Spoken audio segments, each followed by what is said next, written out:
Hello, this is Jericho Plays, and we're going to be doing a Vintage Cube today. Vintage Cube is a way to play Magic the Gathering. It's my favorite format. Basically, it is a cube, meaning that there is a curated list of cards between 360 and 520, and there is one copy of each card in the list. So if you open a Black Lotus, that's the only Black Lotus in the draft pod. Vintage denotes its power level, meaning that it's from the entire history of Magic. So you can open a Black Lotus. It isn't just restricted to a specific set, like the latest one being, what is that called? Theros Beyond Death, or something like that.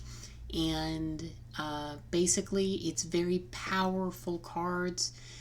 Games are generally pretty fast, or at least they don't take that many turns, and you can do a lot of really awesome stuff instead of the same old kind of you play a big mid-range creature, I play a big mid-range creature, that sort of thing. So we're going to jump into it. So basically what we're wanting to do is take the first pick, so you get 3 booster packs in a draft. You open up the first one and you select a card out of that booster. And so what we are wanting to do is to open our first pack and see if there's anything really powerful that we would want to maybe build a deck around. You don't want to necessarily be married to your first pick, but being able to take something powerful from the beginning and knowing that that's the deck you want to try to build can be incredibly useful. So the stuff that we're wanting to look for are combo pieces, so cards specifically part of 2-card combos like Splinter Twin. So this is our pack. We're going to take a quick look and see if there's anything that stands out to me. The first thing that I kind of see is Through the Breach. This is not necessarily a combo per se, but it is a way to cheat big creatures in. It is expensive. It costs 5 mana, and the Grim Monolith would really help with that. Other than the Through the Breach, there's nothing here that's really part of a combo. Eureka is kind of, but this is the fastest way to lose a game of Vintage, because everybody has incredibly powerful things, and your opponent's going to get to attack with their big creature first. The safest pick out of everything here would be the Grim Monolith. Just being very fast is always very advantageous in Vintage. So I think that's what I'm going to take. Also, because it's colorless, it means that I can use any mana to cast it, so it can go into any deck. So I think that's going to be my first pick. Kind of disappointed with it, but that's okay. We'll see what we get in pack 2. Okay. So there's a couple of things here that kind of stand out.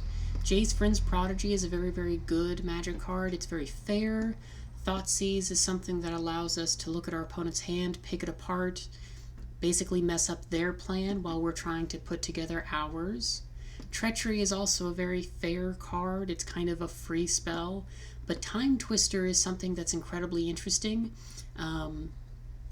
It benefits whoever can empty their hand first. And since we have Grim Monolith, which is cheap, easy to cast, taps for more mana than it's worth, if we take a lot of artifacts like these signets with the Time Twister, we can, in essence, draw more cards than our opponent. There is also a Karn, Scion of Urza here, and this is actually an interesting thought. Basically, we could make constructs that are equal to our artifacts. It's also colorless and goes in any deck. I think I may actually take that. It's just a little bit safer. Lodestone Golem, okay. So Lodestone Golem basically would make it so that we're really incentivized to build an artifact-based deck, and we are already kind of in that direction. So doing that, we're not going to be as affected by the tax, which is the added cost that the Lodestone Golem applies to non-artifact creatures. We could also kind of build some synergy around it. There's nothing here that I really that really makes me want to grab something else. Spellseeker is really powerful, but we don't have we don't have a time walk or any of the really cheap, powerful spells at this time. So taking this without any of the payoffs is a little more risky than just taking a 5/3 for 4 that can go in any deck. Okay.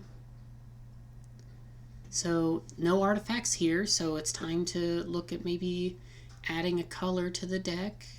I could take Tendrils of Agony.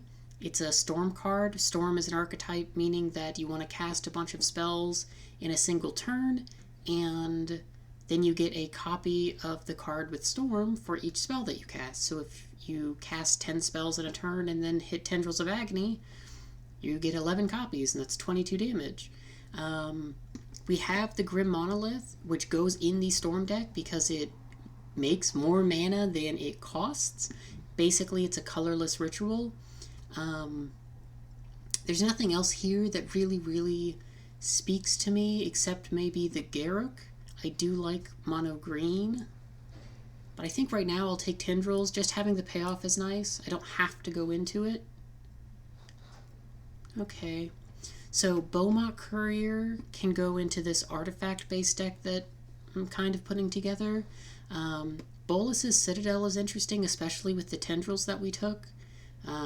This can very much be a Storm card because it allows you to use your life to cast cards from the top of your library. So that gives you access to more spells cast in a single turn. It is very expensive. It might be better just to take a fetch land. Beaumont Courier by itself is not that powerful. I don't really want to take Beaumont Courier over something more useful. I think I just want the fetch land and to kind of stay open. Okay, Frantic Search is definitely a Storm card. So this is kind of what's called a free spell. It costs 3 mana. However, it lets you untap up to 3 lands. So if you use 3 lands to pay for it, you can untap those lands and it's free. So that definitely goes in a Storm deck. I think I'm going to take it because this also allows us to kind of look at cards like High Tide that allow our lands to make more mana than just the 1 per turn that they normally make. Nothing else here really speaks to me. Green Sun Zenith, Terastodon are both interesting, but if we end up going into Storm, I'm not going to complain. I love trying to make Storm work. It is my favorite archetype. It is just unfortunately very difficult to pilot, so you don't always get there. Wishclaw Talisman is really interesting. It can go in the Storm deck because it is a tutor. So it lets us play a tutor before the turn that we're storming off or on the turn that we're storming off, and it lets us go find a piece. I'm very happy to take that. A more open pick would be Sensei's Divining Top. It can go into basically any deck. There's not really that much deck building restriction or cost to it, but I think I'd be happy to play Storm. But now we're back into the artifact kind of bent. There's nothing really Storm-centric here. Lightning Bolt is just a good card. Bone Shredder is decent removal. However, we could take the Myr Battlesphere and with Grim Monolith and maybe a Mana Vault or something like that, we could maybe get a turn 3 Myr Battlesphere. I don't want to go super deep into Storm. If the Storm deck doesn't come together, it is terrible and you're going to lose. So I'm just going to take something that I think is good. Maze of Ith would help us to not die to creatures. Toxic Deluge would do the same thing, but this one can go into any deck. Don't see anything else that is really great. This can fit into any color deck. Toxic Deluge would keep us into black. I do like Bloodbraid Elf. I think I'll take the Maze of Ith. It's important to note that this does not tap for mana, so you should not be counting it in your land count, which in a limited format you really want to be having between 16 and 18 lands, and then between 22 and 24 spells. It just depends on your curve. Basically, if you have a lot of really cheap cards, you can get away with fewer lands. Solemn Simulacrum is just an excellent pickup here. It can go into both decks. It's an artifact, so we're kind of still in that area. Creeping Tar Pit fits with the black-blue of kind of the storm thing that we're doing. This is very expensive, and for cheaper and an easier casting cost, I have a payoff of Mer Battlesphere. This also can animate to become unblockable, and that can really make a difference sometimes. We'll take Expansion Explosion here. If we don't actually are able to play Explosion, Expansion can still be really good because it can copy a ritual spell or something like that and make additional mana and just adds to the storm count.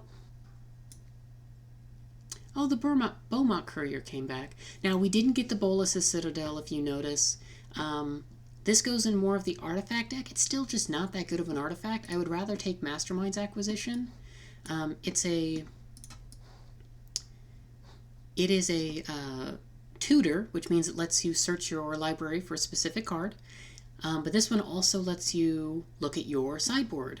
So I could leave Tendrils of Agony or a different Storm payoff card in my sideboard, and that way if they get rid of the payoff, I still have a way to win. It is expensive, but hopefully you're making enough mana that it doesn't really matter. Dark Petition is also a tutor, and this one is slightly different.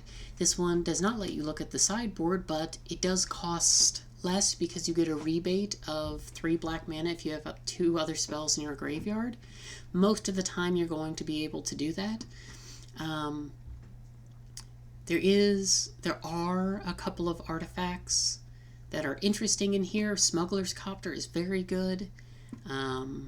We could also take Wasteland and try to Wasteland lock our opponents. I really feel it's between Dark Petition and Smuggler's Copter, and it's whether I want to play Storm or not. I don't know if y'all want to watch me play Storm, because it can get interesting. Smuggler's Copter is very, very good. Basically, do I want to play a fair deck or an unfair deck? I think I want to play an unfair deck. I think I would. I really enjoy trying to make Storm work. All right. Spell Pierce helps us not die to somebody else. There is a Gristlebrand here, which could be very, very good if we wanted to go into Reanimator, which we actually can still do. We're not super deep on any of this, and Frantic Search allows us to pitch cards into our graveyard. I could see it. The only other card in here that I'm really kind of interested in is Spell Pierce and or Revelark. Revelark is good if you have Kiki Jiki, but that would be a totally different deck, which I'm not opposed to doing, but I'll take Gristlebrand. It's very powerful. We have the Mer Battlesphere, so if we do go into Reanimate, we still have some payoffs. Spell Pierce is nice, but especially if you're up against another Storm deck, they're generating so much mana that it's not going to be useful for very long. So we'll take Gristlebrand. Liliana of the Veil, eh? So Show and Tell is another one of those.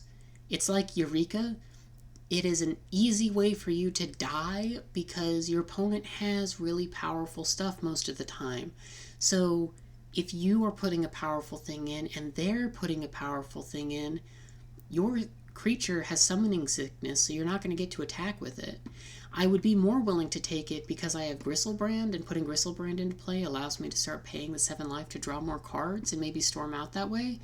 But I almost would rather have Liliana of the Veil that is just a much more consistent value engine. I could take Counterspell, which is just excellent. Counters a spell. This is a hard pack. I think I'm going to still take Liliana, though. Okay. So, I'm going to take this Past in Flames.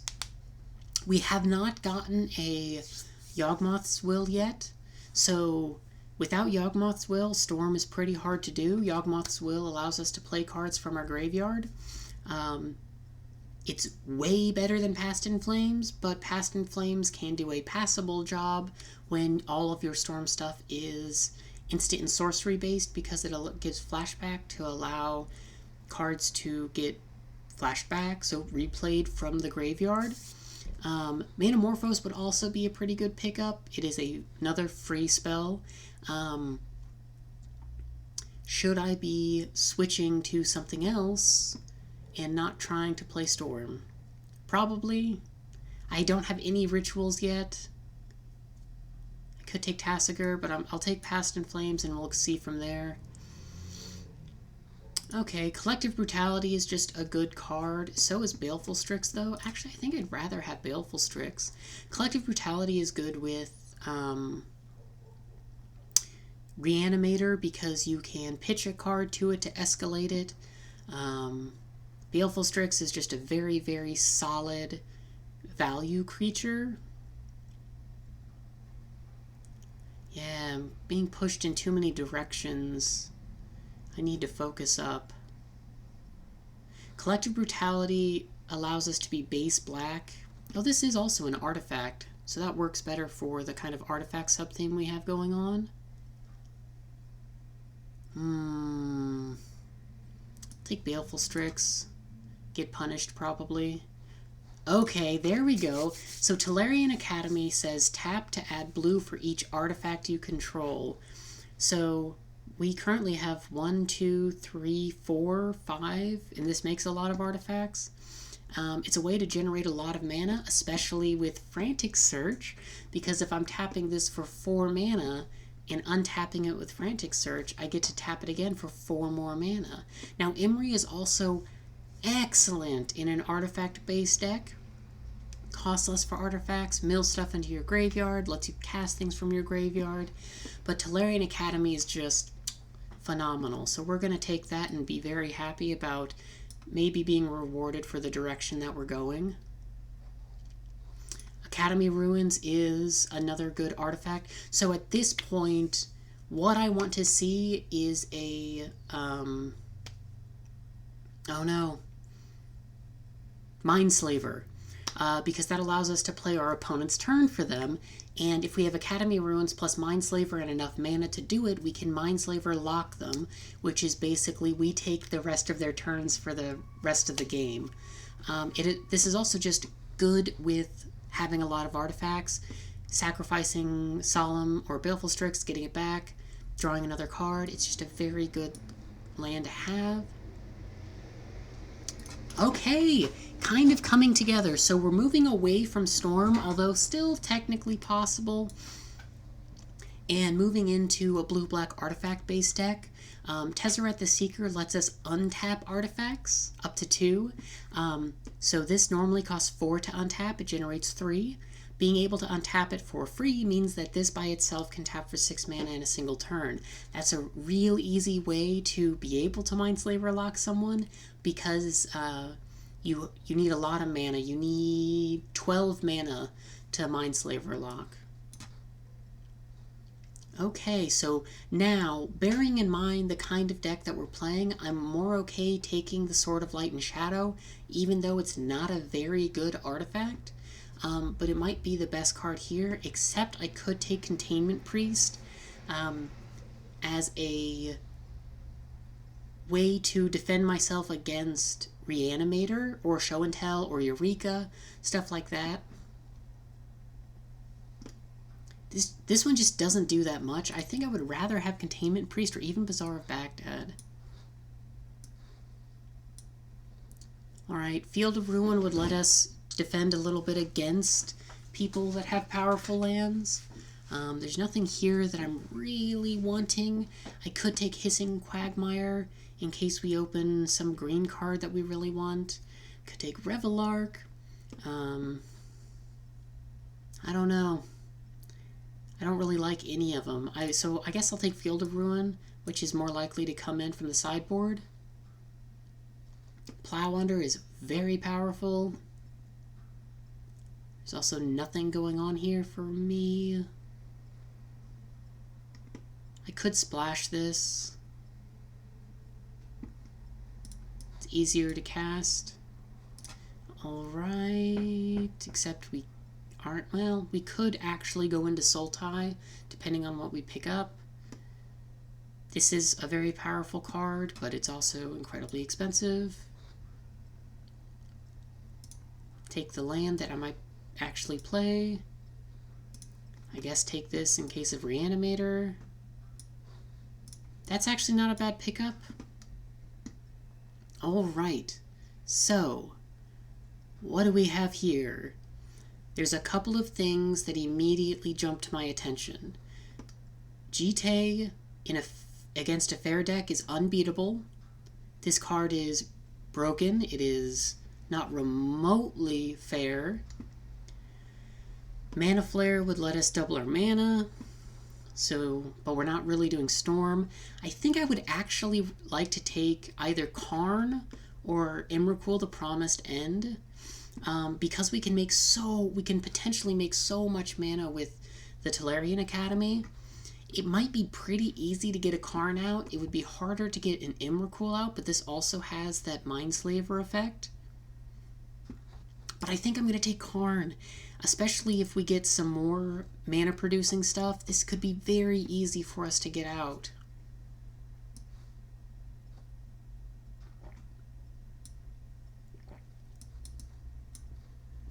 There's the Grim, or the Basalt Monolith. So this is another thing like the Grim Monolith.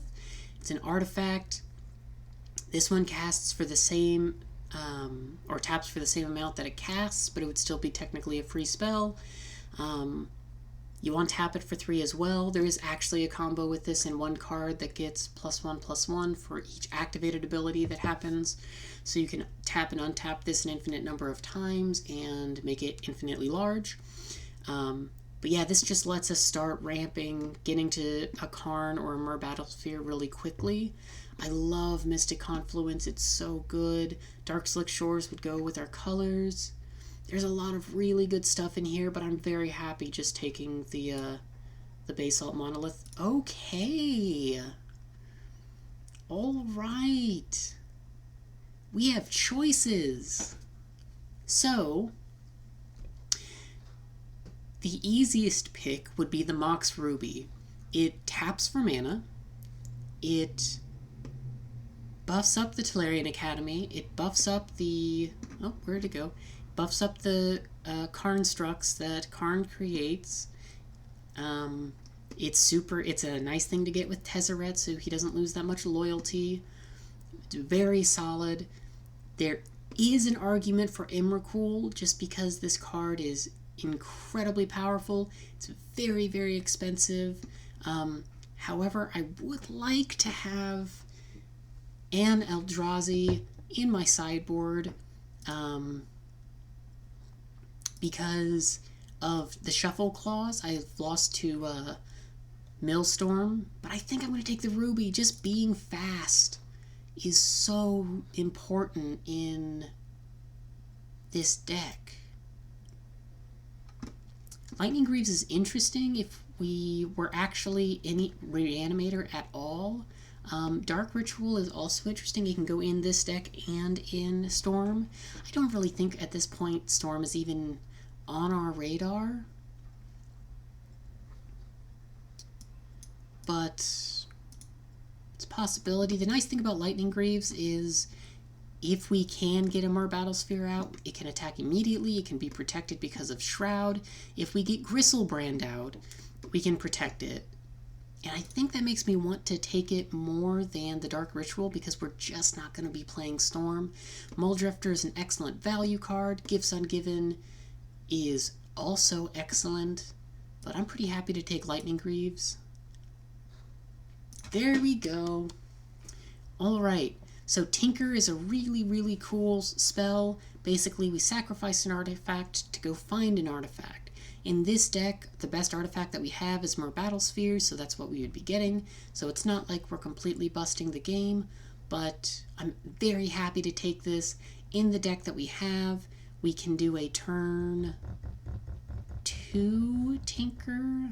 If this were blue, we could. Can we do a turn 1 Tinker? Not right now, but we could do a turn 2 Tinker, and that could be very, very powerful.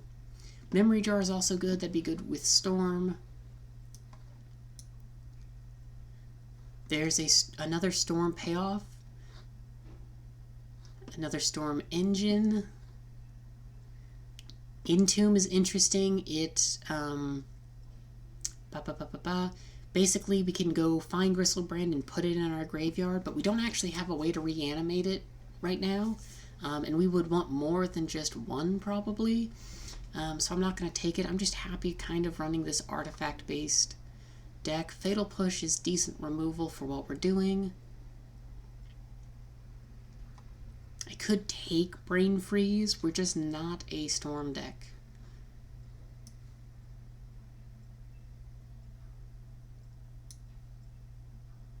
Metalworker is good.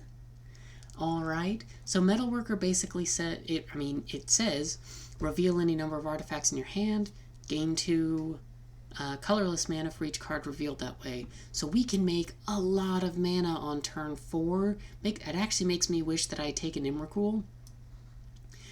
Either one, honestly, because it's likely that we can make a lot of mana and actually cast it. Mana Flare. I don't think that's what I want to be doing. I would actually be fine taking Finale of Devastation, because we might be able to make enough mana for this to be +10/+10, and then everything gets incredibly big.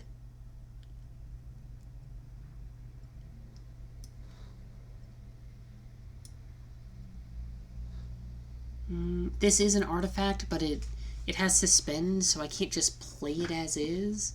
I think I'd rather take Mesmeric. Oh, well, I could take Burial Rites. Put Gristlebrand in the deck, just as another way to win. Sure. Exhume would give me another way to reanimate Gristlebrand. But Hymn to Torak is such a really good spell. I think I would rather do that than putting it all on Gristlebrand. I only have one way of pitching Well, I have 2 ways of pitching. Maybe I should take Exhume. I'm going to take him. Oh, the Dark Ritual came back.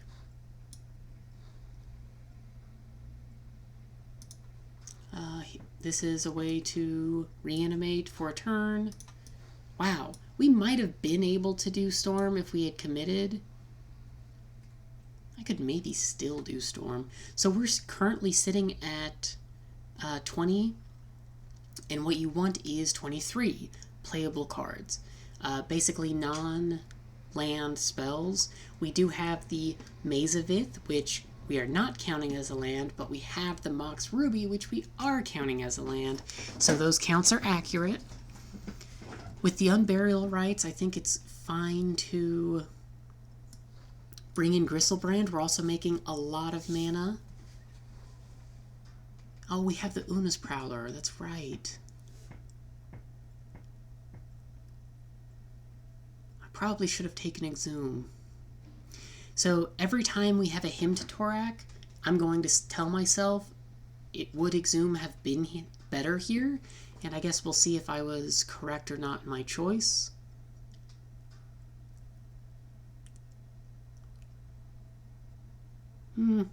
This is a very fair deck, which is not really what you want in Vintage.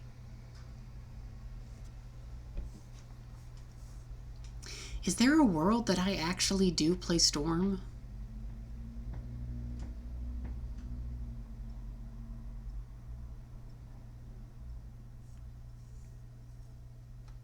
We have red. We have a lot of free spells. We have...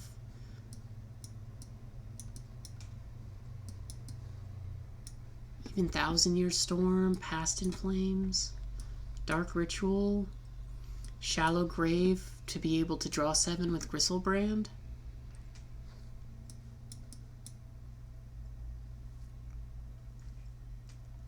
I apologize if the face cam video is obscuring anything. Trying it out. I have a vague idea of where it is on the screen. That's 6 spells for Wishclaw Talisman, 7 Tendrils, 8 Dark Petition. Did we end up with a Storm deck?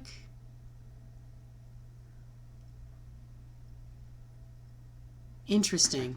All right, let's take a look. Let's bring this in and say, okay, Frantic Search is free.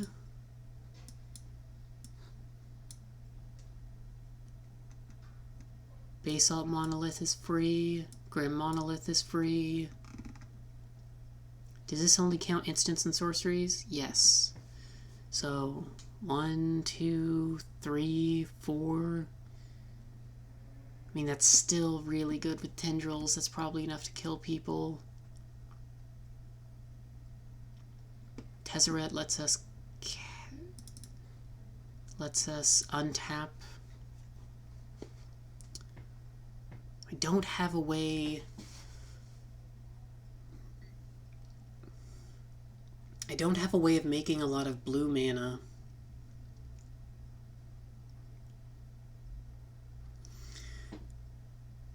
Gristlebrand and oh, I already brought out Shallow Graves. Okay.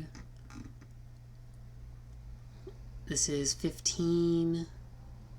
Mastermind's Acquisition is probably going in.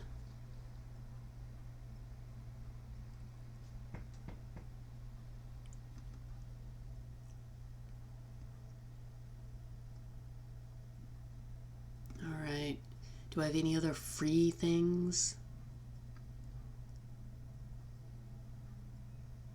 Nothing else is free. Although, Tinker, I can turn Tinker into kind of free. I lose a blue mana pip, but I can go get Basalt Monolith with Tinker. I can also get Wishclaw Talisman with Tinker. And have a tutor. I can turn Tinker into a tutor. That's probably enough to come in. And then Solemn Simulacrum ramps.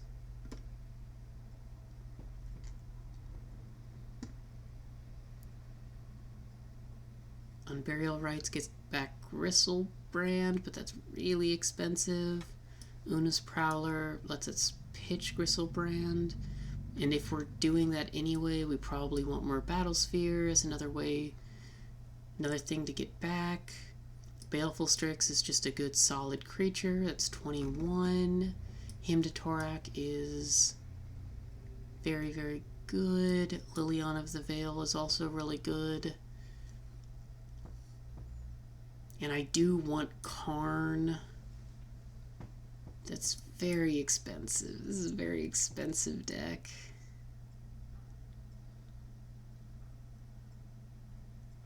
If I don't have Una's Prowler, how am I pitching any of my big fatties?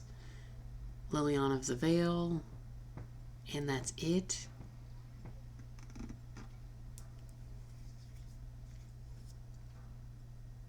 I guess I could always target myself with Hymn to Torak, but that would be stupid.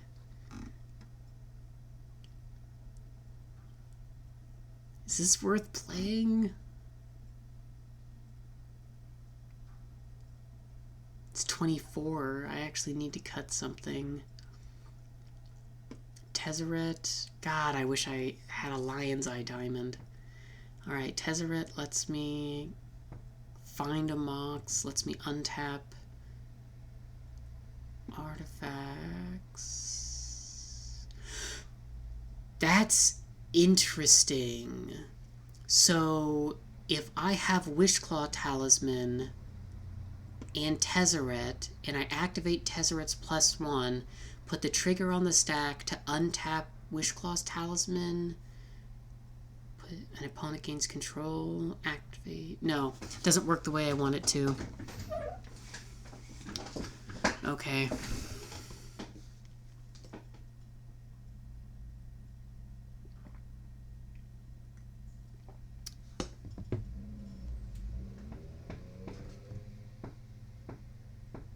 Does this have a snowball's chance in hell of winning?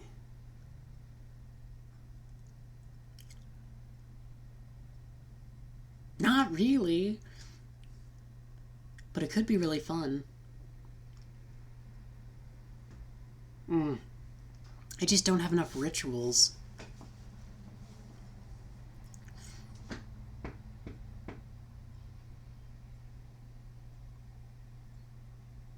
If I had taken Mana Flare... Can I win off the back of Thousand Year Storm? How quickly can I get Thousand Year Storm on the battlefield?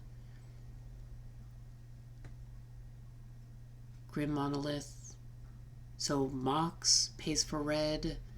Tolarian Academy. Grim Monolith. Grim Monolith is 3. Mox is 4. Academy taps for 2. So I can get Thousand Year Storm on the battlefield on turn 3.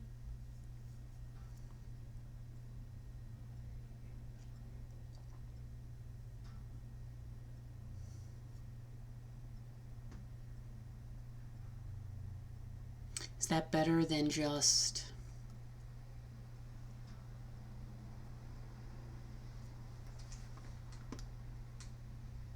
What if I play Metalworker anyway? I wonder if I don't do any of the reanimation. This is very tough deck building.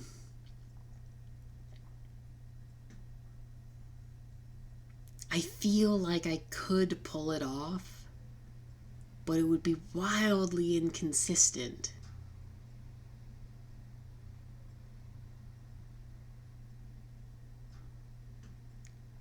I think just getting a turn 3 Karn is probably better than trying to storm off.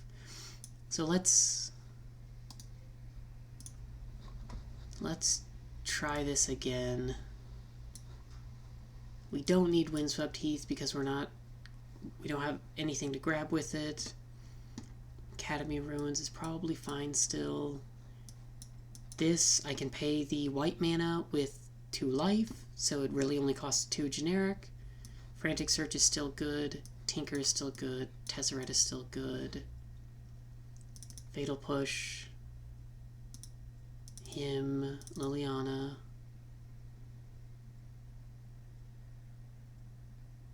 Liliana. Baleful Strix. Mox. Monolith. Monolith. Metalworker. Sigh. Karn. Solemn. Karn. Myrrh. Lodestone Golem. This is 18. This already looks way better. What a shame.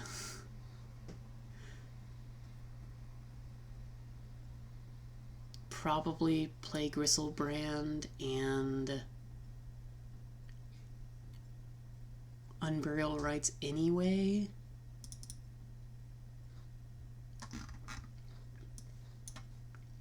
Lightning Greaves.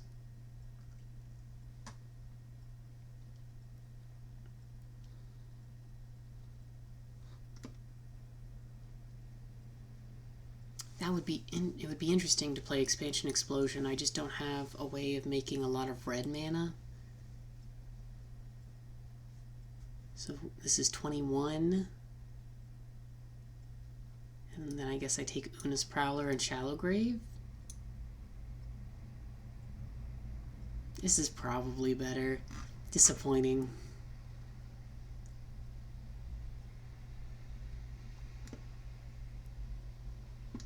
Alright, give this a go. Don't need white. Make that an island instead. Okay, so that was kind of a tough deck build. I kind of wish that I could have played Storm. There's just not enough. I did not take enough rituals, because what you really want to be doing, I mean, I do have enough with Thousand Year Storm. It's just seems so unlikely. If I had 2 more rituals, I would probably do it. Although so I have Thousand Year Storm on the battlefield. Manamorphose for a black and a blue. Use the black for Dark Ritual, that's 3. I don't think I can keep this.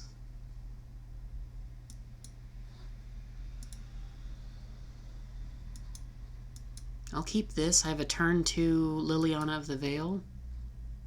Sure. I'm going to throw back Liliana Death's Majesty. I could throw back Island. I don't have that many blue cards in my deck.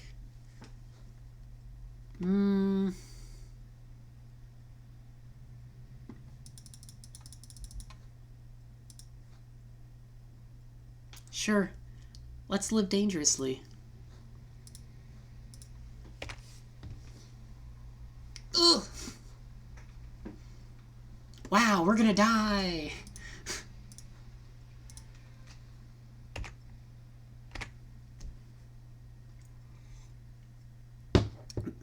They're about to make like 6 mana. 8 mana. Oh my god! Alright, and Sundering? Wait, no, they just played that. Yeah. Alright, okay. Sure. That's weird.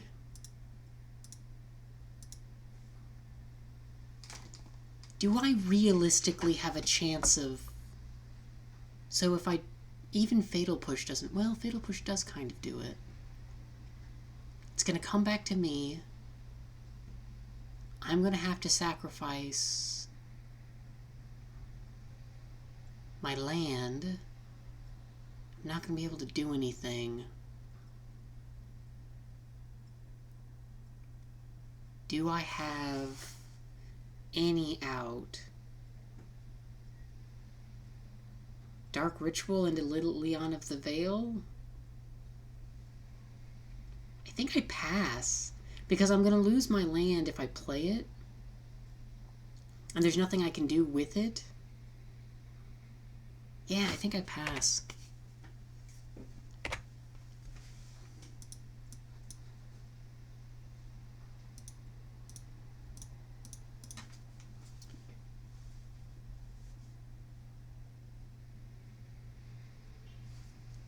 Is that a May?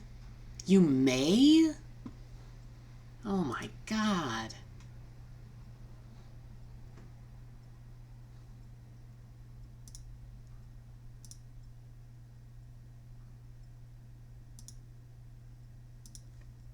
So I could play land, Ruby, Porcelain Legionnaire, and die?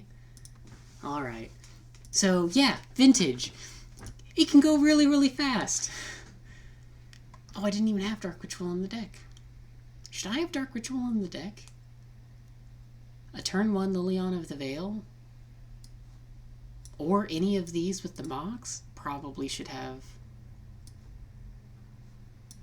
I actually think that I want Liliana more than Unburial Rites. They do the same thing,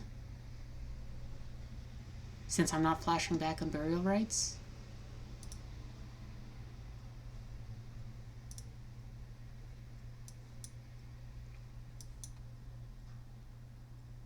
This is pretty tasty. Do I Dark Ritual and Hymn to Torak turn 1?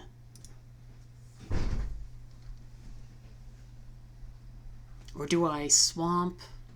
Oh, I probably swamp Dark Ritual Basalt Monolith. That lets me play Liliana turn 2. Not the most powerful play in the world. If I Hymn to Torak, I could hit their lands and really mess them up. But then I'm wasting one of the mana from the Dark Ritual.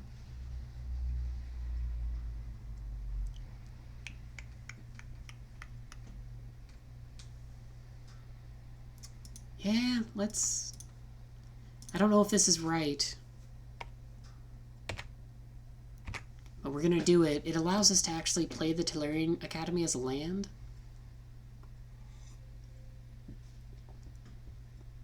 Alright.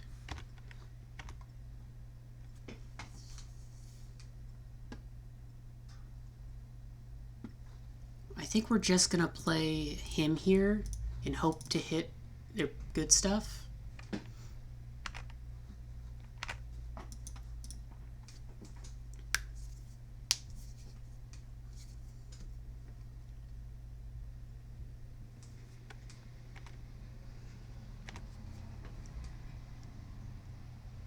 Alright. So if I go Tolarian... I am playing Tolarian Academy. And if I tap this for 3, use 2 to pay for the Porcelain Legionnaire, this now taps for 2. I have 1 floating and then 2 black. Sounds good.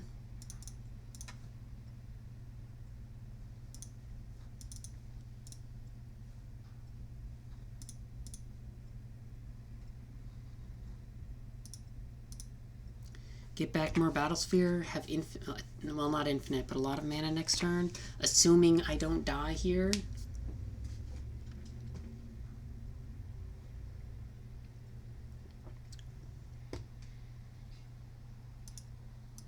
So they have a Blightsteel in hand. That doesn't really do anything for them.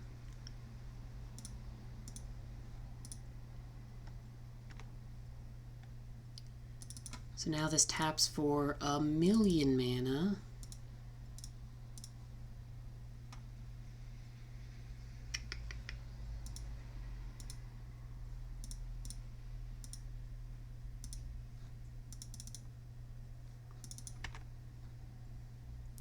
I can't kill this because I haven't triggered Revolt, so I'm not able to use the Fatal Push to kill the Metalworker, which is deriving them a lot of mana. But I do have some pretty powerful stuff going on. I basically just need to not die.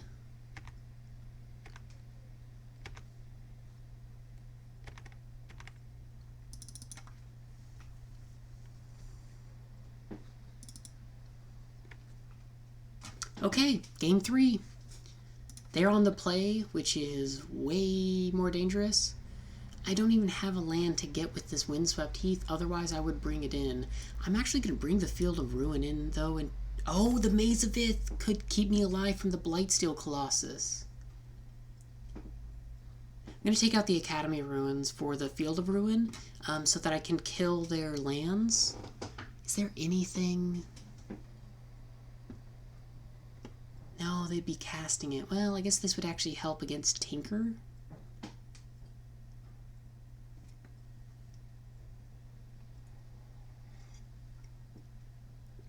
don't really have a way of generating white consistently. I can bring in the Seachrome Coast.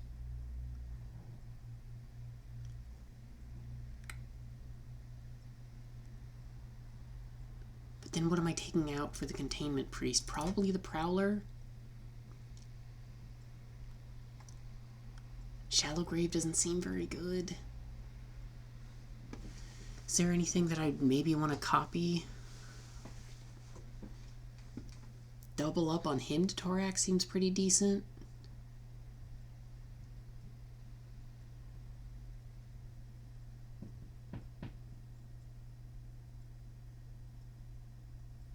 Pernicious Deed would be good, probably.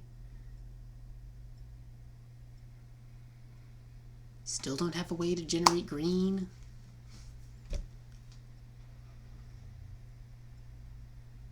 I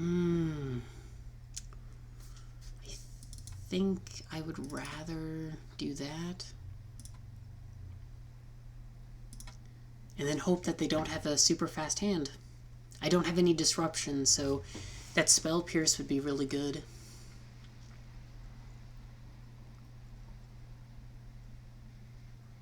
I'm gonna keep this. It's just a fair hand. But it's what I've got to work with.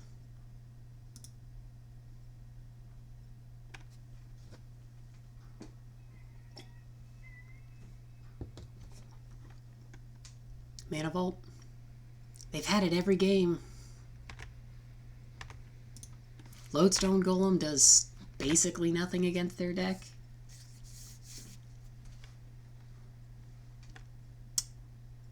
Oh my god.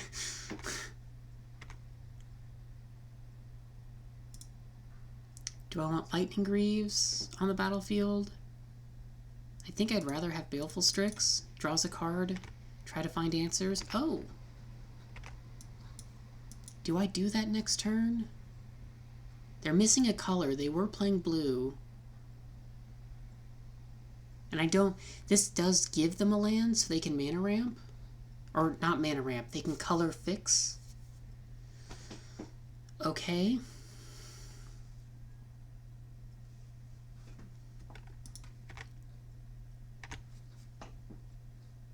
I'm going to play the Field of Ruin because if I block the Sundering Titan with Baleful Strix, I don't want to lose lands yet. I don't want to lose lands, period. But the Baleful Strix is actually going to keep the Sundering Titan from being able to really do anything. They're really playing... If I had a way to kill this Sundering Titan...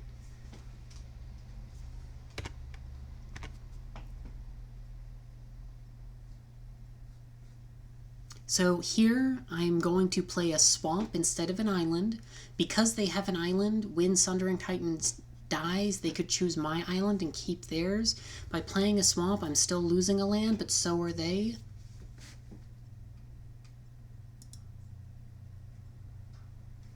Now, the question is do I want a Frantic Search first?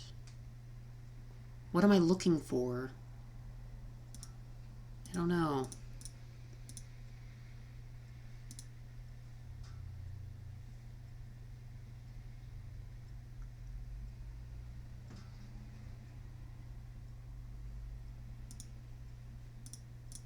So I pitched Gristlebrand, which is good, so now if we can reanimate it, that would be great. I can tinker my Lightning Greaves to get the Myrrh, but that's not really going to help in this situation at this exact moment. If I play Basalt Monolith, I could maybe play Karn, the other Karn if I draw it. I think I'd rather do that. Baleful Strix is whole. I don't want to tinker away the Lightning Greaves because the Lightning Greaves are protecting the Baleful Strix, which is protecting me. That is going to be a problem.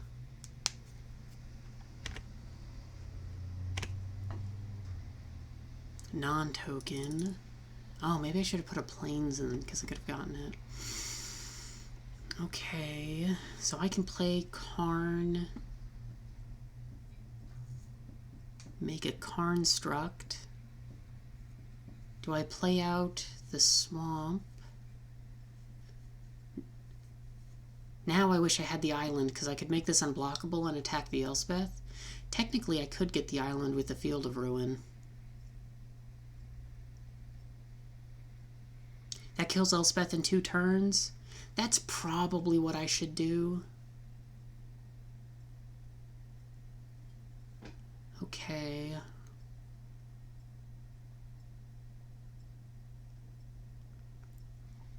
So if I play Swamp, I should play Swamp. If I tap Basalt Monolith, activate Field of Ruin, kill the Mishra's Workshop, does it enter tapped? No. Okay.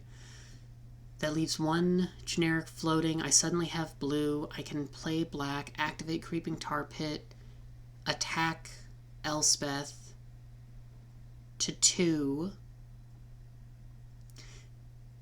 They activate Elspeth again. I attack again next turn, kill the Elspeth. They have 6 soldiers, but then I can tinker for the Mer Battlesphere, get a bunch of tokens of my own. Maybe stabilize.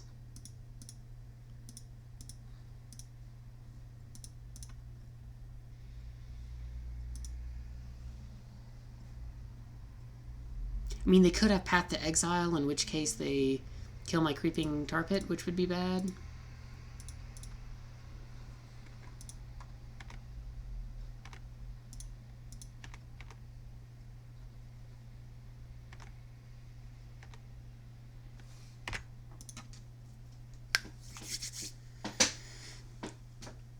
Okay, so by them untapping, what that signals to me is that they maybe, hopefully, don't have really anything to do in their hand right now. Or they have an incredibly big thing to do next turn, which would be really bad.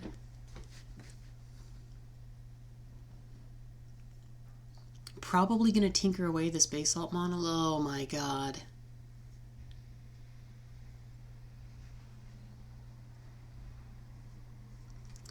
So if I block the Sundering Titan, I lose blue, and then I can't kill the Elspeth.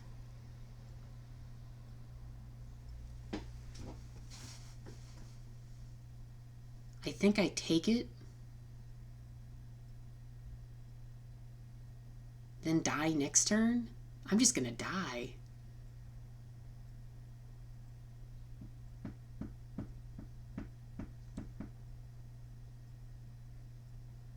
Because they're going to make a bunch of tokens.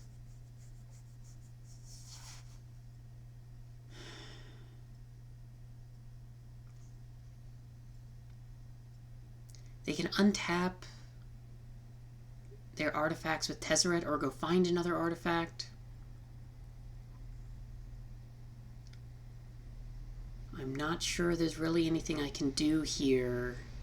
I lose. If I block, I go to 17. They make 3 more tokens. I lose my island and swamp. They only lose a plains. I have access to 2 mana, which is not really enough. So I think I need to not block. And then hope I somehow get out of this, which I don't think I'm going to.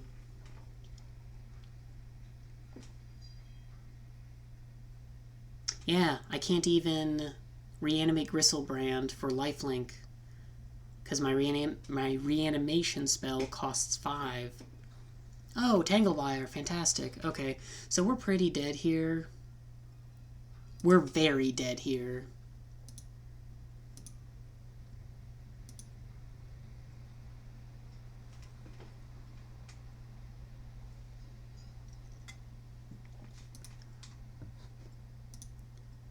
So that forces me to tap. That's a good draw. I don't know if it gets us out of here.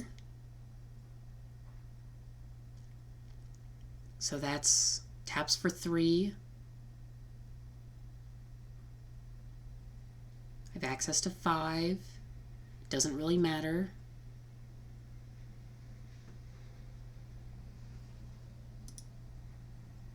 Is there... Do I have any other artifacts I can get out there right now? No. So I'm going to tinker the Basalt Monolith, because I'm not using it. And hope, pray, I guess. Mer Battlesphere seems to be the only pick.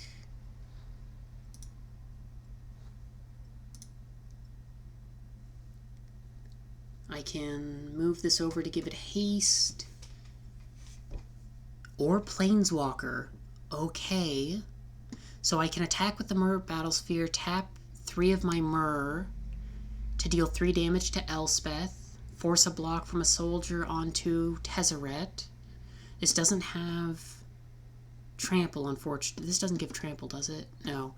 That leaves me with 1 token to block the Sundering Titan. Okay. May tap 3. If you do, gets X.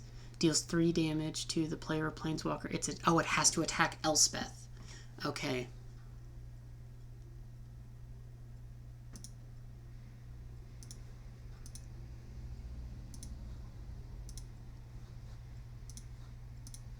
So what I can also do here is move the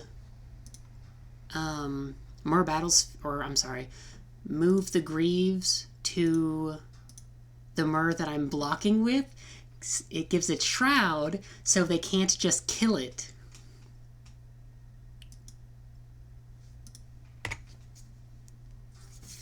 Okay. Trying to hold on here. There could very easily still lose, but we actually have a shot. So I can make a lot of mana with the Tolarian Academy. So I'm gonna lose a Myr. So 1, 2, 3, 4, 5, 6. So I can tap Tolarian Academy for 6, pay for Karn Scion of Urza, make a Construct, which will be pretty big. Oh. It's going to be close.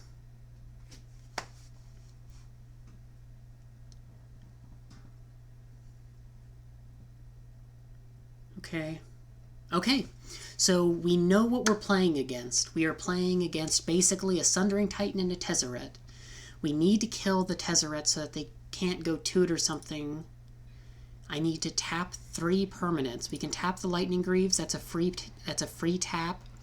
We can tap an island, I think also, because we're going to make so much blue with the Tolarian Academy. And we can tap a swamp. So 1, 2, 3, 4, 5, 6. Tolarian Academy is 6. Use 4 for Karn. 2 left over, which makes 1 black. Activate Creeping Tar Pit to attack Tezzeret. Okay, we have a game plan.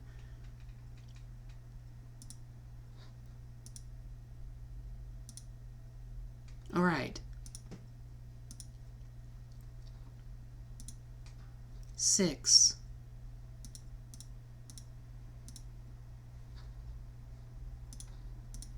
Activate. Make a Construct. Give it haste? No. What do I want to give? I think I want to give Baleful Strix. Shroud.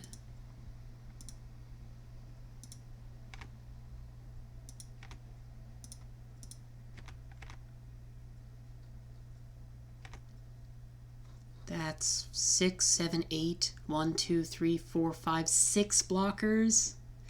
So if they attack with everything, I go to 2. Ooh.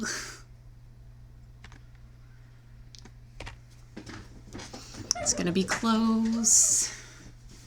We have to fade them drawing something good here.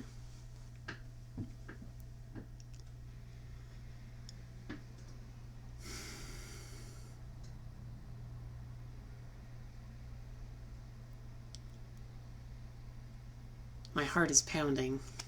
This is very, very intense. This is very close.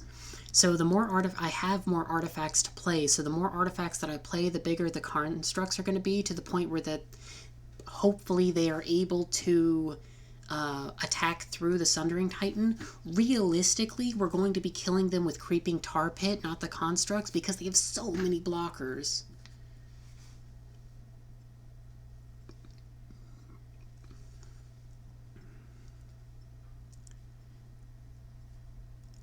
I think the best possible draw. They didn't attack. That is great. That means that they they think that they would maybe die or it's not good for them.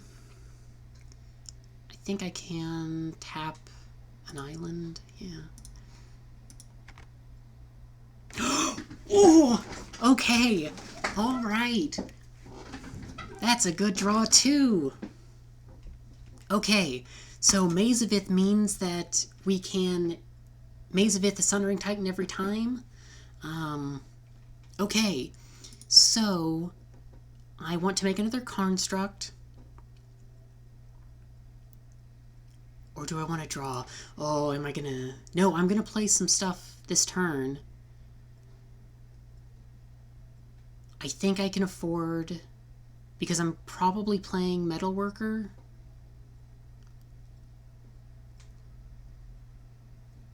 I don't know.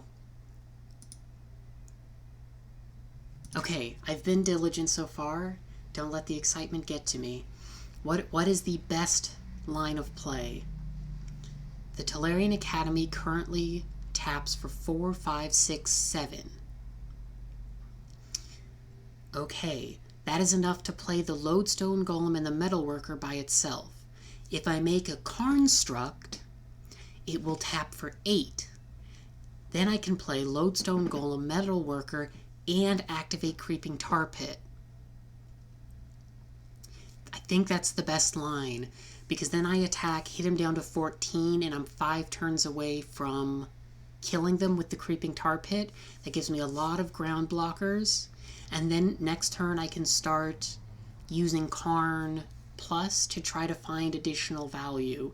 But that gives me ways that I can double block as the Sundering Titan, or just a bunch of stuff, so I think that's the best line of play.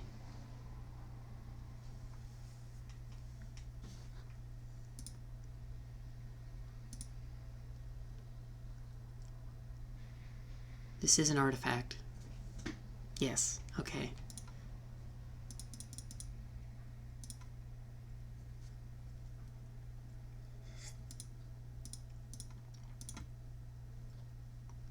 They don't have any flyers right now, so what I want to do is activate Creeping Tar Pit, and I'm actually going to give it Shroud, and the reason I'm going to do this is because there's a card called Condemn. It's 1 white mana, and it says exile or put target attacking creature on the bottom of its owner's library. By doing this, I am basically saying, okay, they don't have that card. Now that it's finished attacking, I can throw it back on to the Baleful Strix to protect it. And this leaves up Maze of Ith so that I can Maze of Ith Sundering Titan or something. Uh-oh. If this is... Oh, no. Oh, the absolute disappointment. So they're going to be able to do... Yeah. Is there any way that I can force them to shuffle? I don't think so. Ah, well. So basically our opponent went and found Walking Ballista, so they can do... they should be able to do enough where X equal, or it has 4 counters on it, and I just die. Because they can use it to ping my face, basically. Ah, what a shame. I don't think I misplayed this game. I think I went way longer than I should have been able to. Gosh. But there's nothing I can do. I didn't have anything with lifelink.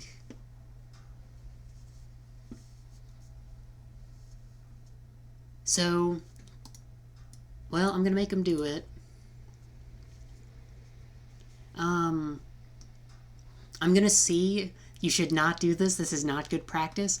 I'm going to see what 2 options I would have had I plussed with Karn.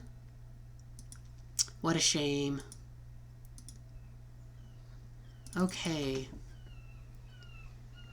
They probably give me expansion, and that doesn't do anything for me. Yeah, okay. Well, sometimes you can't win, but definitely played that to the best that I could have. Oh, was that also... That's the individual that has the most wins and trophies in the game. So don't feel too bad about losing to that individual. So yeah, see? Most trophies, most undefeated trophies is the person we just played. We played really well as we could have in that game, I think.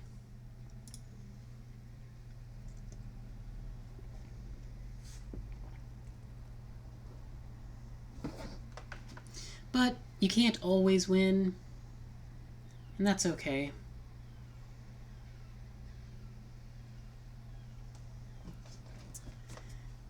All right. Well, match 2. Hopefully this goes a little bit better.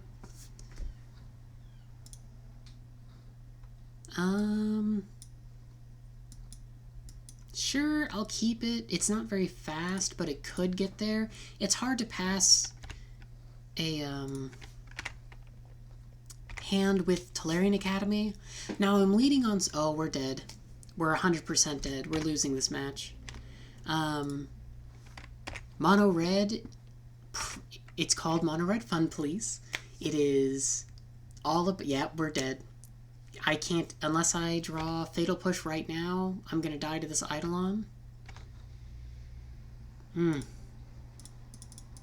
Mono Red basically preys on any of the decks like this. Do I want... I don't actually want Maze of Ith.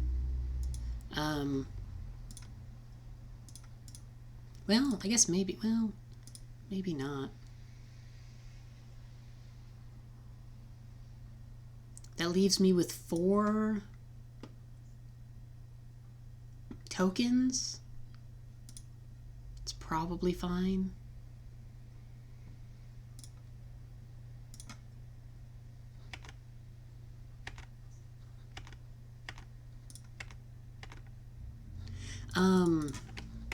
And it just... It's very fast, it's very consistent, and it punishes decks that kind of dirtle, like this one.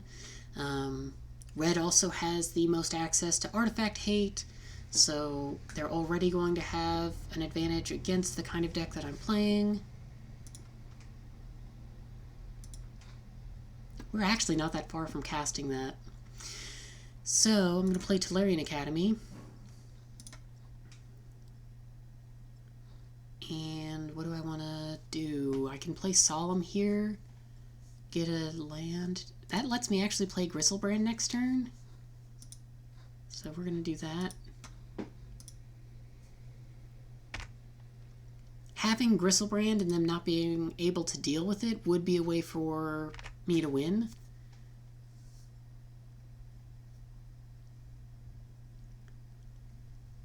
Because I can gain 7 life a turn.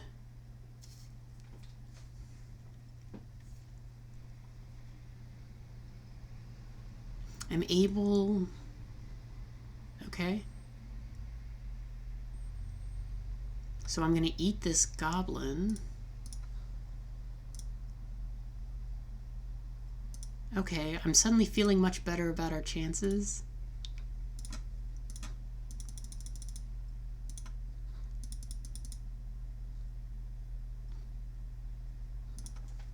Now, I'm not going to draw cards.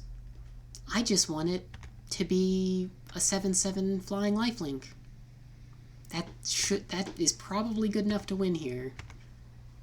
Assuming that they don't have something that kills it, which in red should be really hard to kill a 7/7. Yeah, okay. So mono red.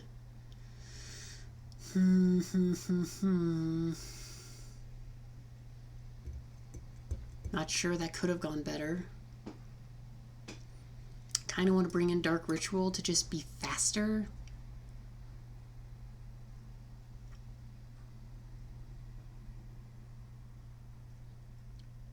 What would I take out, though? Probably on Burial Rites. Alright, let's give this a go.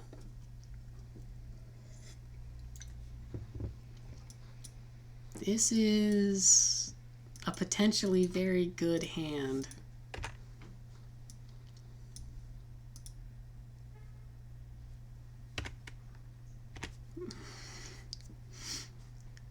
So what can I do here? So I can get Lightning Greaves down right now. I can also get Grim Monolith down, tap it, get Lightning Greaves down. I kind of want to play Creeping Tar Pit and Hymn to Torak next turn, or Baleful Strix.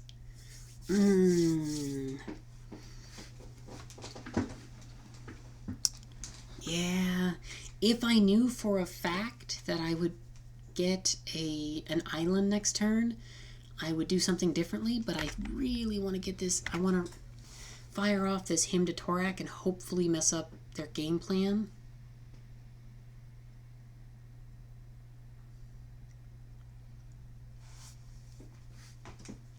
That's a very powerful card. That's also a good draw.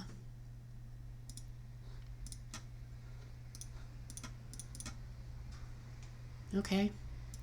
I'm going to play this Mox Ruby now because we've seen an Eidolon of the Great Revel, and I don't want to have to lose 2 or 3 life because I held on to the Mox Ruby for a longer period of time.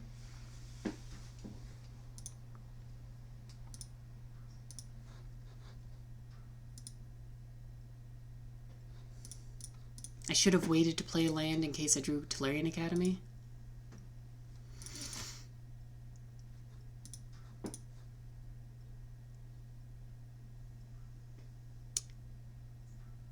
Yeah, gonna play the Grim Monolith.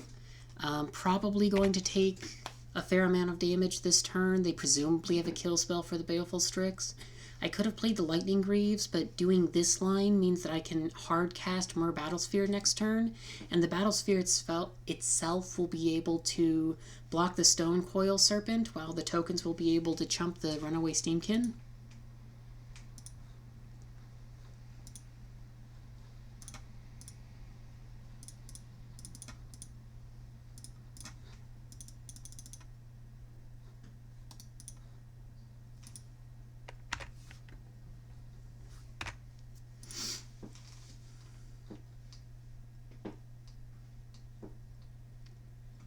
So, a pretty decent position, but this shrine is getting really, really big.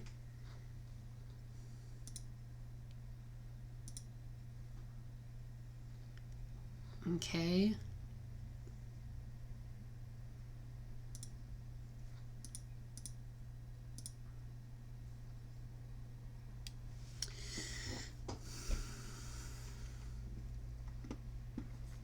So, I can play Liliana, force them to sacrifice a creature. They probably sacrifice Runaway Steamkin. I attack with the Mer Battlesphere. Leave 1 Mer behind. Yeah, I think I like that. Give that Mer Shroud. They're forced to basically block with the stone, or with whatever creature they leave behind.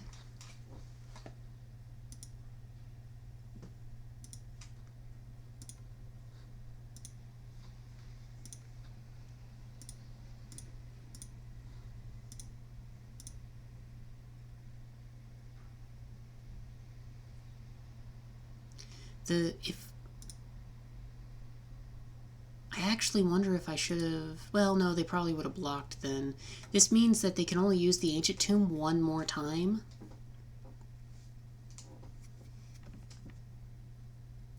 Okay, so if they can't kill me this turn, which they might be able to...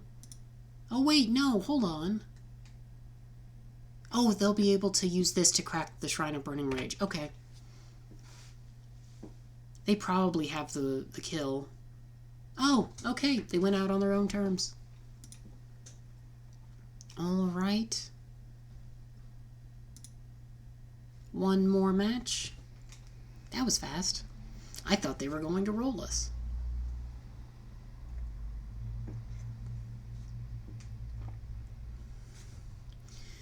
But that is what happens sometimes. Getting a 7/7 flying lifelink is probably going to stop the mono red deck. If we had not gotten pretty lucky, they would have just killed us very, very quickly.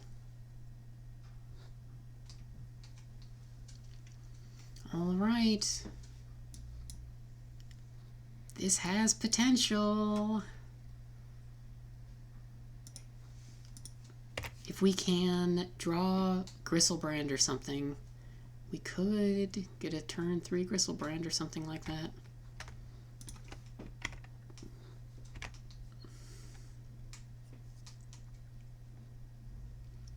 Uh-oh. Jace Vryn's Prodigy? Oh, Dimir Signet? Okay.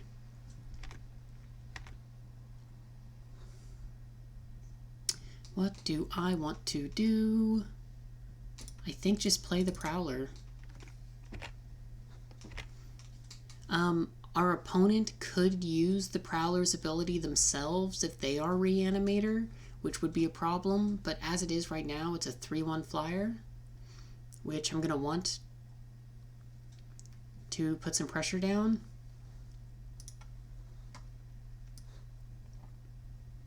Mox. Okay. They're holding on to the Mox? Oh. That kind of... okay. Alright.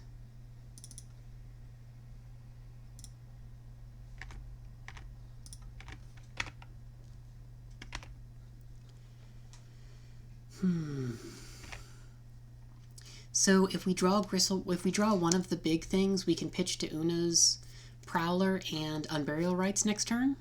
That would be good. That's kind of where we're at right now. Unfortunately, cannot cast that. I think I'm going to lead on the Creeping Tar Pit. Or on the Frantic Search. Because that still lets us do stuff that I want to do. Like that.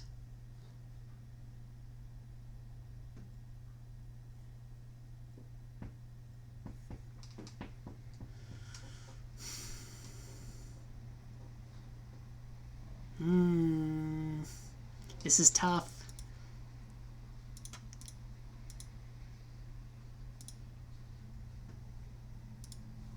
We're gonna try.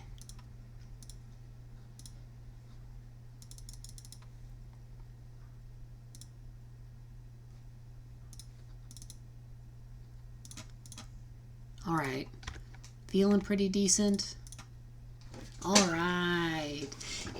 So the reason I did not play Lightning Greaves first is because I wanted to make sure that I had some amount of free mana available in case our opponent had Spell Pierce or Daze or something like that that is a taxing counterspell rather than a hard counterspell, because getting the Gristlebrand on the battlefield is far more important than the Lightning Greaves.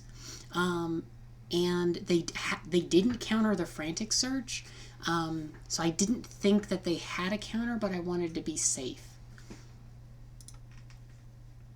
And I don't know what our opponent is doing, because all they did was play some lands and a Mox.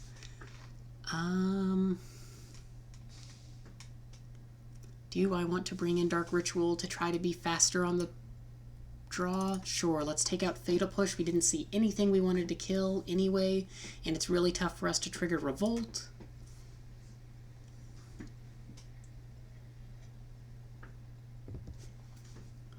Okay. Theoretically, we can get a turn 1 Lodestone Golem, which for a lot of decks would be very difficult to beat. We can't do a turn 1 Tinker, unfortunately. Well, yes we can. No, we can't. Hold on. Mox.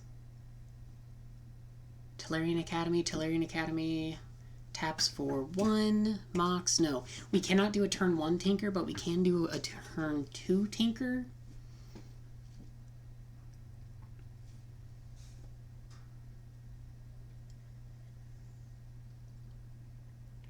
What other good things can we do? We could do it without the Mox. We can do a turn 1 Metal Worker, which can be very, very good.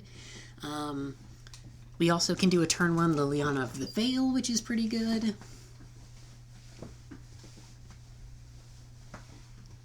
So, there's the Lodestone Golem.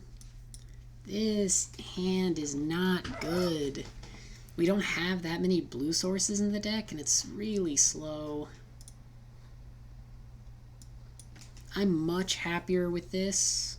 I'm much happier with this. I'm gonna put Liliana on the bottom. We have a turn 2 Hymn to Torak, which can mess up a lot of people.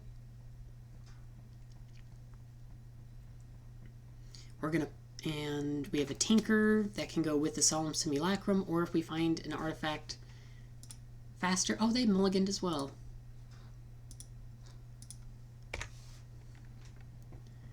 Okay. Good start.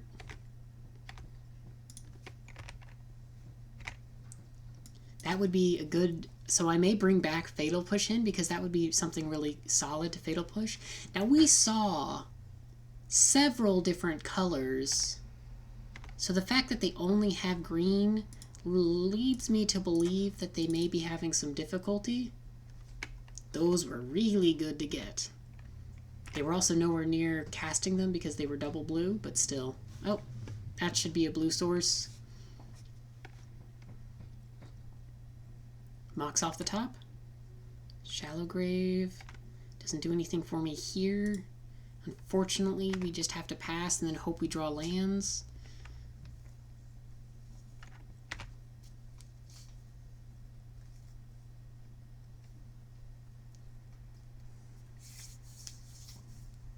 Alright, there's the blue source.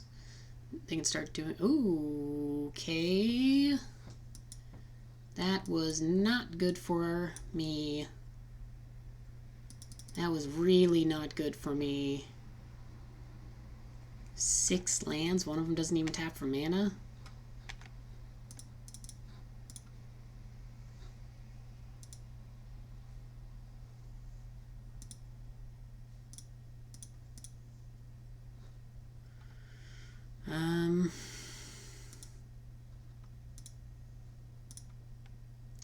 I mean, that really... I don't actually want a Shallow Grave for this right now. All that does is give me some Myrrh, and that doesn't do anything here. That was really not good. I should turn off auto yield though. This being an instant means technically that I could reanimate the Emrakul that has a shuffle trigger, because you can respond to the trigger to shuffle it back in on the stack. I'm not going to F6, meaning just auto pass through everything, because it is an instant. If they're going to exile the Myr Battlesphere, or if they're going to do another Time Twister effect, because there are more like Time Spiral, then I want to be able to reanimate it, because even 4 Myr is better than nothing. Okay. I also may do it... Well, actually, I would want to do it next turn. But I really want to play Tezzeret. I guess it depends on what they play here. I can reanimate the Myr Battlesphere and have the tokens and attack Garruk with it. Oh no. That's not good.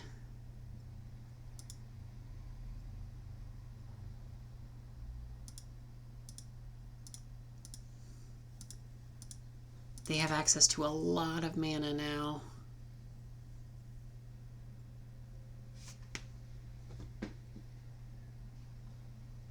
That is not impossible to overcome. If all they're doing is fair things, it is possible that we can still win.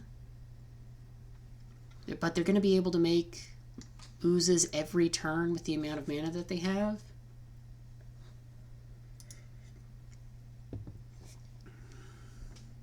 Oh, I'm not even going to be able to kill the Garruk now.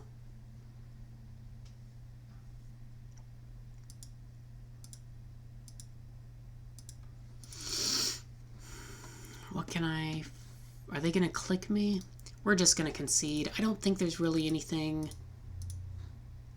that we're going to be able to do to come back from that. I'm going to bring in Fatal Push again. Take out Unburial Rites, I think. Yeah.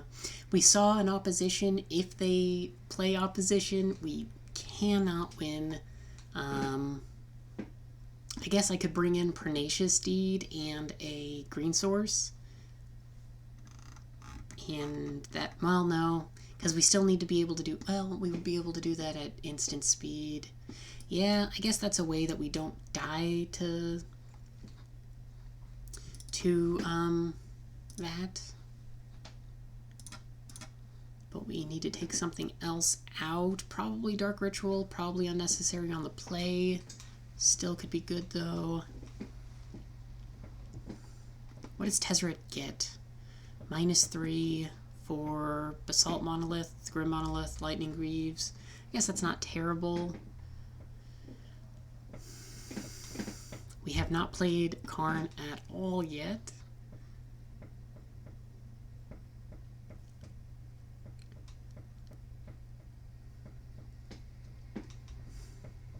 I don't know what to take out.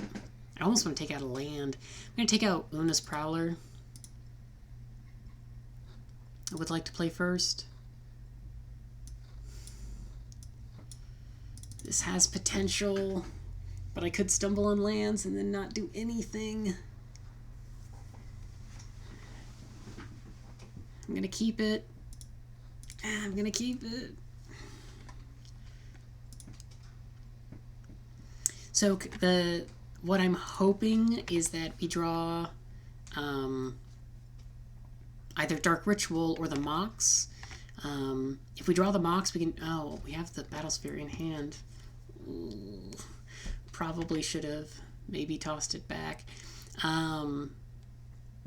We can pitch the Mirror Battlesphere with Frantic Search, and then if we have any of the reanimations, that's a thing that we can do. Really, what I want is Dark Ritual, because then I can put Karn on the battlefield on turn 2.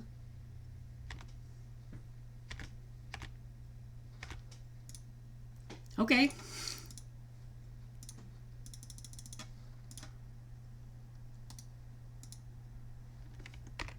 I want to make the Karn structs instead of plussing, because if they have a way of dealing with the Karn, I want to get some immediate value out of it. And while the plus does give me a card, the construct provides pressure, which is really what we're wanting right now. So I'm going to make another one, and now we suddenly have a pretty decent field. We unfortunately did not draw a land there, but that's okay. We have 7 power worth of creatures. Every artifact is going to make them better, and we can start plussing Karn. The reason I wanted creatures specifically is because we saw the Garruk, and we want to make sure that we can pressure those planeswalkers instead of allowing them to just do whatever they want. So they're passing with 3 open mana here. I'm expecting that when I move to my draw step, they're going to Vendilion click me.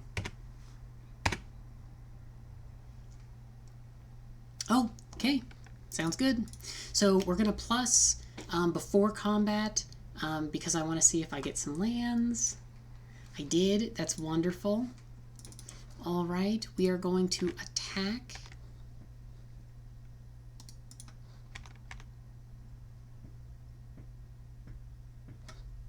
Now are they going to click me so that they can block one of the constructs? Ah. Is there anything I can do off a Frantic Search? Actually, there is. Hold on. So, if one of the 2 cards that I draw is Shallow Grave, I can pitch the Myr Battlesphere and Pernicious Deed, I guess, and play Shallow Grave, get back the Myr Battlesphere, gets 4 more artifacts plus that one. The constructs survive, and they actually just die here. So let's see if I'm lucky. I mean, they could have Counterspell or something like that.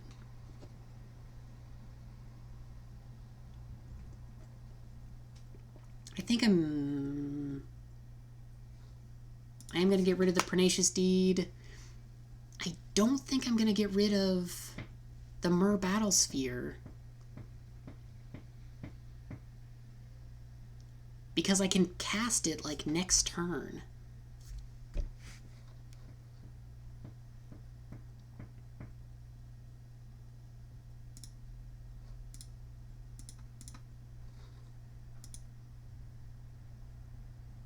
It's a shame Tinker's not an instant. I could sacrifice it in response.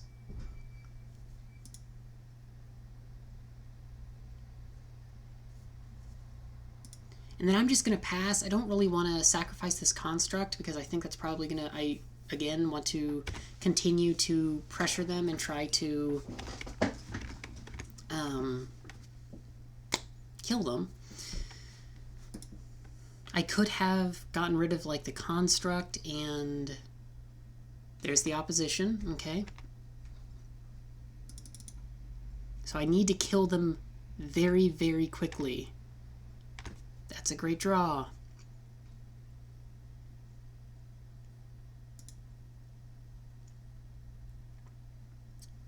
How do I... What can I do here? So...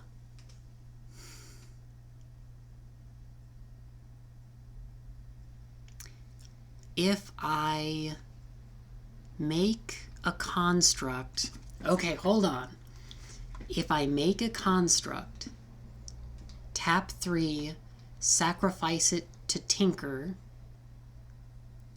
get one of the monoliths, that's 3 mana, Tolarian Academy would tap for 3 mana.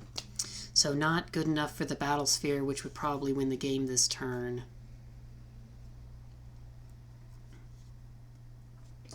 Okay.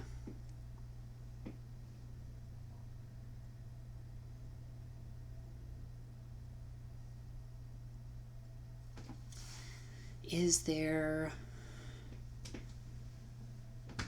The reason I can't just Tinker is because the Myr Battlesphere is in my hand. I could get Lodestone Golem.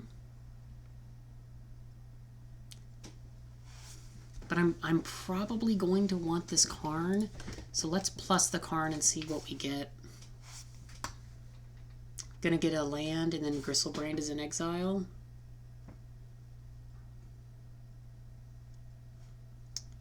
Okay. I think with that being the case, I'm just gonna play Solemn here.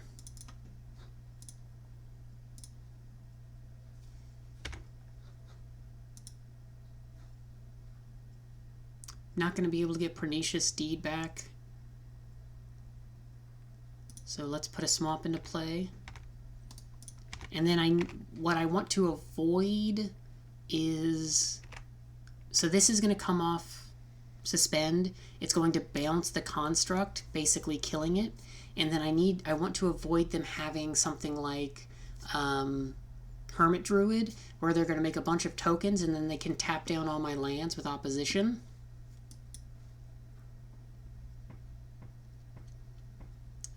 I basically need to fade getting completely wrecked by opposition for 1 turn. I can get Tezzeret down onto the battlefield, and then I can start untapping artifacts so I can still do things.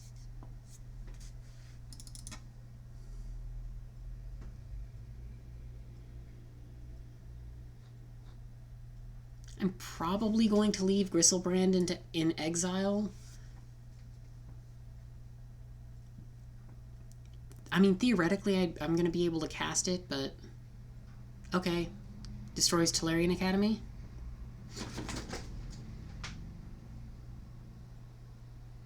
What?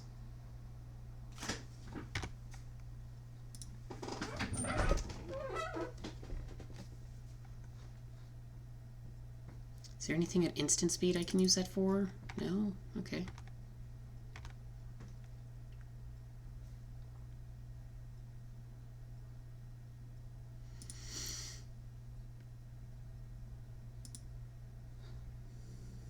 Both of those are good.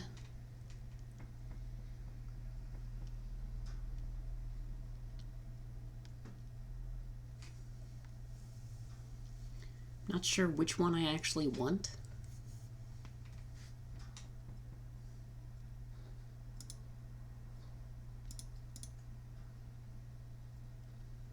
So I can Tezzeret.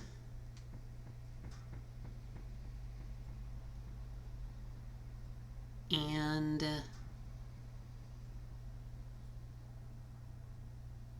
I just need some more mana.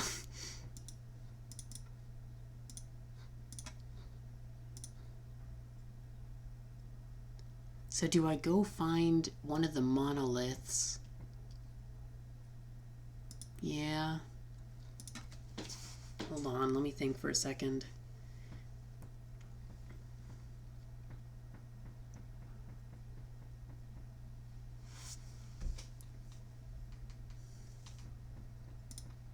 Probably on 3. Yeah. That keeps it alive so that the creatures have to attack it. Lightning Greaves is an interesting thought, because that means that we have at least a creature that they can't tap down with opposition.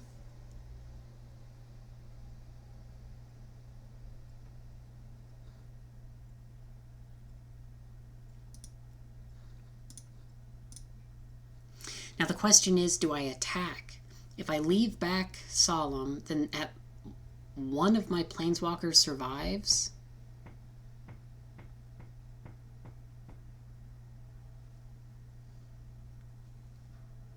This is tough. Putting them to 4 means that if I'm able to attack with Mirror Battlesphere, I can kill them. But I would rather them have to attack me with creatures in order to kill off...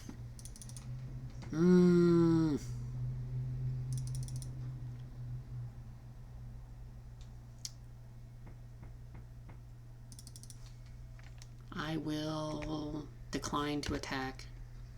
And then we'll see if that punishes me.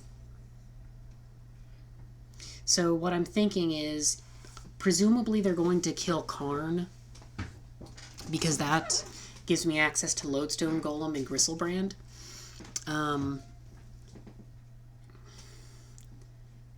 Tezzeret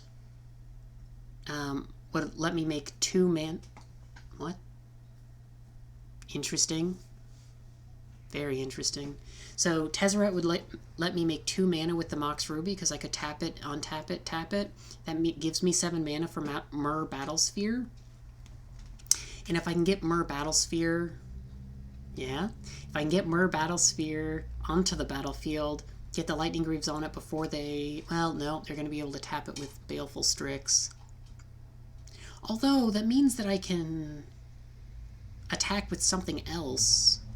They would have to do that in my main... Ooh. I think I've got them. If they don't have counterspells.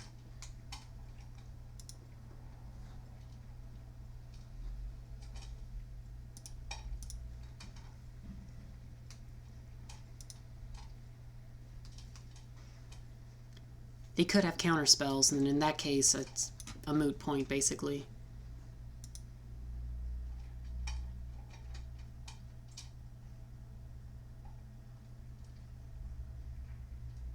Do I have anything to do at instant speed? No. Okay.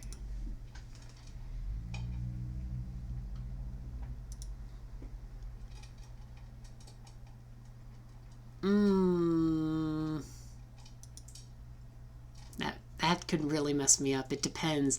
If they actually take the Myr Battlesphere, that would be the best option, because then I can tinker for it. Actually, I think I've got them. Unless they have a hard counterspell. Oh no, they're going to be able to tap something with the Vendilion Clique. And I have to plus Tezzeret in order to even cast the Myr Battlesphere. I'm going to end up losing this game.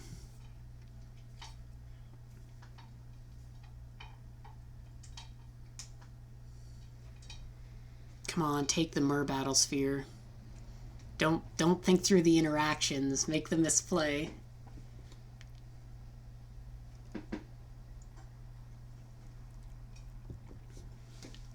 They could just decline to take anything, which would be the worst outcome for me. I can't even tinker for Lodestone Golem, which would be a lethal attack. The best I can do right now, I think, is the Paladin. It's a 3/1 first strike. It's still a good attack. They would have to do something with the Vidalian Clique. That's probably what I'll end up doing.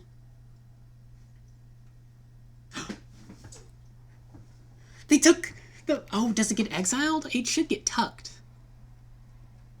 I think we got there. Okay. Alright, so...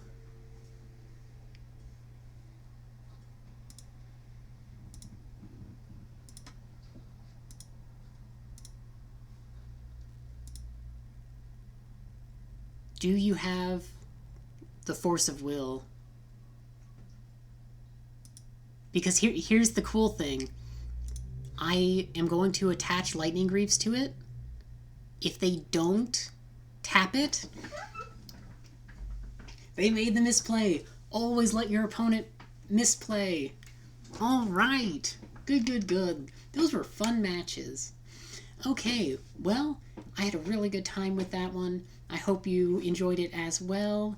As always, I'm Jericho Plays, and I hope you have a wonderful day.